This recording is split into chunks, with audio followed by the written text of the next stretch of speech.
Hi everyone, I'm Chuin from Malaysia, currently a visiting researcher in Turkey. Thank you for joining my session. My talk is about a large-scale study investigating the minimal set of the wire peptidome across major wire taxonomy. It's a known fact that viruses have been responsible for a multitude of infectious disease pandemics, such as that currently ongoing by SARS coronavirus 2, in the past by Ebola virus and influenza virus, among many others. Viruses, especially RNA genomes, are a major health threat due to their high mutation rate. Sequence changes in the viral genome can generate protein sequence diversity, which may enable the viruses to evade the host immune system and thus pose challenges in the design of interventions. Our study focuses on the protein sequence diversity that is relevant to the immune system, in another word, antigenic diversity. We were interested in the diversity of the virus sequences recognized by the T cell. As such, we focus on the T cell determinants of length 9 amino acid, as it is typically length of the HLA class 1 and the binding core of HLA class 1 determinants. Earlier studies from our group have shown that the total repertoire of the antigenic diversity within a dataset of protein sequences can be represented by only a fraction of the sequences due to antigenic redundancy. We refer these fractions as the minimal set. Let's move to the figure 1, panel 1 to illustrate the concept behind the minimal set. Look at this sub-figure. Let's say we have these three sequences in our initial dataset. We then generate all the overlapping dimers from each to populate the viral peptidome of the dataset. These dimers represent all the possible inherent antigenic variations in the dataset relevant to the more than 20,000 HLA alleles reported in the human population thus far. Although these three sequences are each unique, you can see that they share identical dimers, which are shaded in light green and cyan. Thus, we could say that this first sequence is antigenically redundant, whereby all its dimers can be captured either one or both of these sequences, and these two sequences can be said to represent the minimal set of the initial data set of three sequences. In summary, the idea of the minimal set is to identify the smaller set of the protein sequences that can represent the antigenic diversity present in a given protein sequence dataset. As seen in the figure 1 panel 2, this is achieved by subjecting a protein sequence dataset into two levels of compressions, duplicates and antigenic reductions without incurring any loss of information in terms of the total antigenic repertoire. Duplicates reductions DR refers to the removing identical sequences. As for antigenic reductions AR in the case of earlier example, the AR would be 1 over third or about 33%.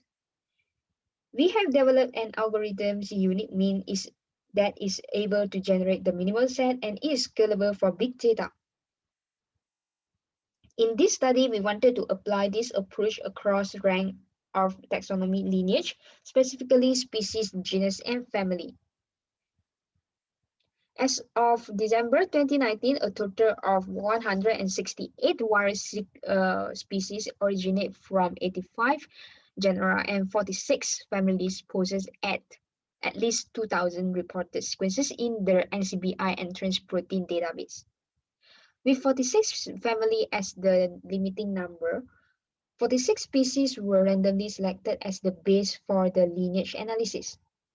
Subsequently, all the protein sequences for each of these 46 selected virus species and their corresponding genus and family rank were retrieved.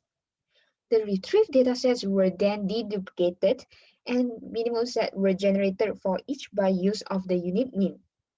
We then analyzed the percentage of the DR, AR, and the total reductions, in short TR, which is the sum of DR and AR.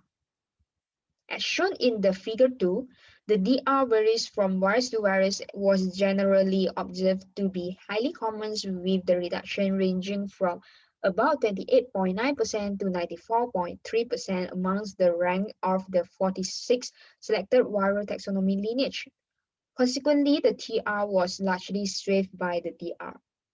Now let's look at the main focus of our analysis, AR, shown in the figure 3.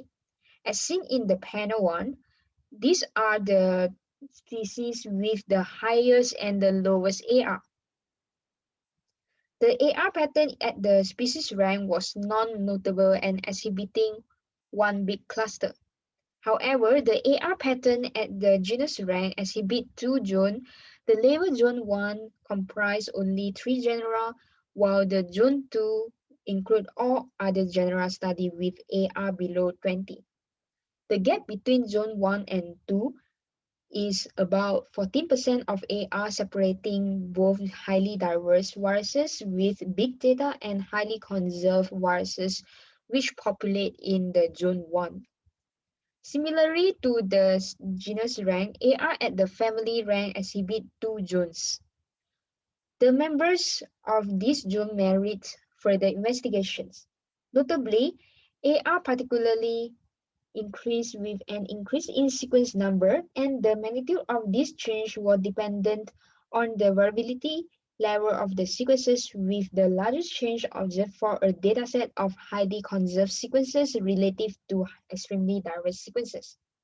Separately, the results indicate the continuous growth in the virus sequence number in the public dataset is expected to eventually reach a saturated point, upon which a further increase would not result in the increase in the peptidome diversity pool. Rather, would only grow the antigenic redundancy. Discovery of novel virus species may delay the saturation point, although temporarily. In short, the generations of the minimal set elucidate intricate patterns of the antigenic diversity inherent across the taxonomy lineage rank. The approach enables closer integrations of the patterns, revealing some order within the complexity and positing the new question that merits further investigations. This is the reference for this poster. Thank you.